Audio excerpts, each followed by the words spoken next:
네, 안녕하세요. 함께 성장하는 일상 랑남 부동산 플러스입니다. 부동산 시장을 꾸준히 바라보면요, 사실 이 변화라는 건 항상 멈추지 않는구나, 그리고 개발이라는 것도 항상 진행이 될 수밖에 없구나라는 것을 많이 느끼게 됩니다. 어떤 뜻이냐면 현상 그대로 유지되는 경우가 뭐 거의 없다라는 거죠. 그래서 우리가 흔히 알고 있는 뭐 재건축, 재개발 같은 경우에도 그런 정비법 같은 경우에는 국민 주거 생활의 안정을 도모해야 되는 거니까 사실 노후화된 것들이 그대로 있는 것은 뭐 당연히 어떤 지역마다 차이는 있겠지만은 결국 바뀔 수밖에 없는 구조를 갖추었다라는 것을 우리가 이해해 볼 수 있겠습니다. 자, 그래서 재건축, 재개발이라는 것이 뭐 많이 진행되는 거고, 뭐 당연히 우리 대구 도심지 내를 살펴봤을 때에도 정말 뭐 바로 작년 이런 게 아니라 20년, 30년 전과 비교해서는 정말 차원이 달라졌다라고 이야기를 해볼 수 있겠고, 앞으로 20년, 30년 뒤에도 역시 지금 생각하지 못할 이미지들을 많이 그려볼 수 있는 게 아닐까 싶습니다. 자, 그런데 우리 대구시 안에서는 더 이상 바꿔나갈 수 있는 것이 현재 기준으로는 거의 없죠. 일단 뭐 재개발될 수 있는 주택지가 있느냐 뭐 이런 식으로 생각해 봤을 때에도 2호선 라인 안에서 주택지가 아주 많다라는 것은 크게 떠오르진 않습니다. 뭐 조금씩 벗어나면 당연히 있긴 하지만 그런 것들은 지어진다 하더라도 많은 사람들이 원하는 입지는 아니다 보니까 사업이 진행되기 힘든 요건들이 있다라고 볼 수 있겠고요. 재건축이 이제 좀 더 쉬운 거겠죠. 아무래도 재개발은 특성상 또 각각 집들을 다니면서 뭐 동의를 받고 이런 어려움들이 있지만, 뭐 재건축은 뭐 흔히 말해서 오래된 아파트를 대상으로 이제 신축 아파트를 또 바꿔 나가는 과정이다 보니까 좀 더 이제 주민 동의라든지 단합심에 있어서는 행동력이 잘 나타나기도 합니다. 그래서 이런 재건축, 이런 오래된 뭐 5층짜리 아파트 건물들이 뭐 수익성도 꽤 괜찮을 뿐더러 많이 바뀌어 왔던 건데, 또 한편으로 이제 생각해 보면 역시나 5층짜리 아파트가 많이 있나? 우리가 선호하는 입지 내에서 라고 생각해 보면 수성구는 정말 좀 많이 없는 느낌이고요. 비수성구가 그나마 몇 개 정도 떠오르는 상황입니다. 뭐 거의 없기도 하고요.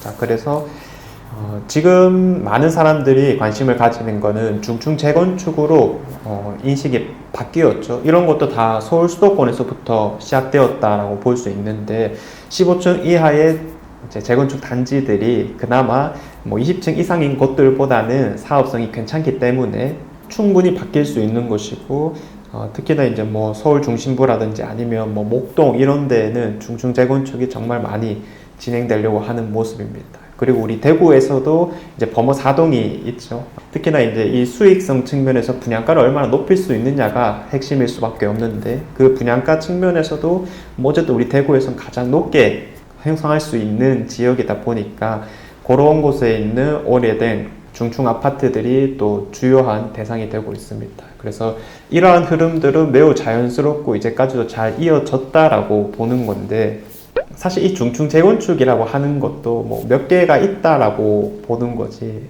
이게 가장 기본 골자라고 할 수 있는 대구 시민분들의 주거 생활 안정에 큰 기여를 할 수 있겠느냐라고 하면은 사실 그 정도의 규모는 절대로 아니다라고 볼 수밖에 없겠죠. 그렇다고 뭐 저 먼 곳에 택지지구를 개발해봤자 사람들의 관심도도 부족하고 단순 공급만 하는 게 맞느냐, 살기 좋은 곳에 이제 공급을 하는 게 맞지, 이런 반대 의견을 가질 수밖에 없으니까 결국 도심지 내에서 개발할 수 있는 곳이 어디냐라고 했었을 때는 지금 사업성이 좀 부족한 곳을 생각해 볼 수밖에 없습니다. 그래서 형성된 지 20년 이상 된 택지지구가 주요 대상이 되는 것들이고요. 이건 역시 서울 수도권을 중심으로 법안이 발의되게 되었습니다. 그래서 우리가 흔히 뭐 한 번쯤은 들어봤을 법한 1기 신도시 특별법이라고 하는 건데, 용적률을 상향시키고 안전진단을 완화시키겠다라고 하는 겁니다. 그래서 간단하게 골자를 보면은 이 법은 20년이 넘은 100만 제곱미터 이상 택지가 대상이고, 종상향을 통해 용적률을 최대 500%까지 높이는 방안으로 안전진단 규제를 면제하거나 완화하는 등의 내용을 담고 있습니다. 지금 용적률이 높은 곳들을 얘기하는 거고요. 이미 이제 200% 이상인 곳들이 대부분인 상황에서 그런 곳들은 지어봤자 이제 사업성이 안 나오고 추가 분담금이 너무 많이 발생하게 되니까 이런 것들의 사업성을 높이려면 결국에 더 높게 지어서 일반 분양할 수 있는 곳을 늘려야 된다라는 내용이겠죠. 자, 그래서 이거 이제 대표적으로 해당하는 곳이 분당, 일산 등 수도권 1개 신도시, 그리고 서울권 안에서는 노원, 상계, 양천구, 목동 등이 대상이 되고, 지방에서는 부산 해운대와 대전 둔산이 떠오릅니다. 그래서 뭐 부산이라고 하면 그래도 좀 신축 아파트가 들어오고 있는 상황인데, 대전의 둔산 지역은 정말 이제 좀 심각하죠.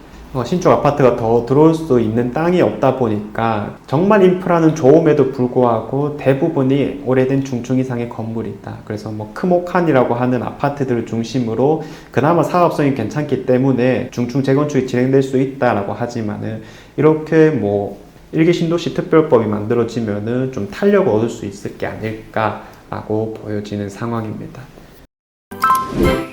그래서 우리 대구 같은 경우에도 많은 곳들이 좀 떠오릅니다. 가장 먼저 떠오르는 곳이 이제 성서 지역 2호선 라인인데 이제 20년 전쯤에 너무 한꺼번에 잘 택지지구 개발이 되었다 보니까 이런 것들이 지금 뭐 20층이 좀 넘어가고 또 용적률도 너무 높다는 측면에서 사실상 현재까지의 법으로는 재건축 될 수가 없다라고 바라보는 입장이었고요. 그나마 이제 리모델링 사업을 통해서 뭐 진행하려고 했던 그런 뭐 이야기 정도까지 나왔었는데 심리가 이제 급속도로 안 좋아지게 되면서 그런 것도 이제 쭉 말이 다시 들어간 상황이었었죠.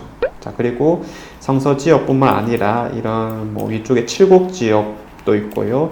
그 다음에 수성구를 기준으로 봤을 때는 뭐 CG 4월 이런 지역들, 그리고 뭐 지산 법물 이런 것들이 되겠습니다. 다 이제 택지지구 개발로서 90년대, 2000년대 초반에는 정말 잘 나가던 동네였지만 이런 것도 연식이 쌓이기 시작하고 신축들이 들어올 땅이 없다는 측면에서 계속 사람들의 관심에서 멀어진 곳들이었습니다. 그래서 여기에 살던 사람들이 이제 흔히 했던 말들이 뭐냐면 살기는 좋은데 뭐 이런 표현을 많이 썼던 거죠.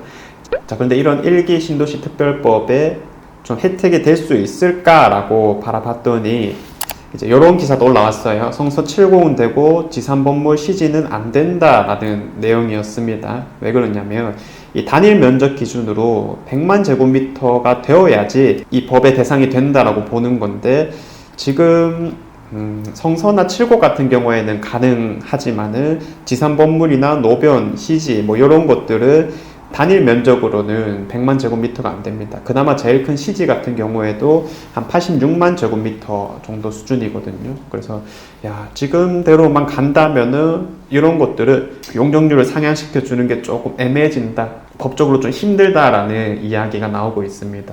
그래서 이걸 두고 이제 인접한 택지까지 좀 같이 묶어줘야 되는 거 아니냐라고 바라본다면 뭐 각자 지역들이 또 100만 제곱미터는 될 수 있겠지만 아직 요거까지는 좀 구체적으로 나와 있지 않기 때문에 좀 불안할 수밖에 없는 상황이다. 그 반대로 뭐 성서라든지 칠곡은 만약에 이런 법이 통과되게 되었을 때 좀 더 뭔가 탄력을 얻을 수 있는 상황들이 마련되지 않을까라고 보여지기도 합니다.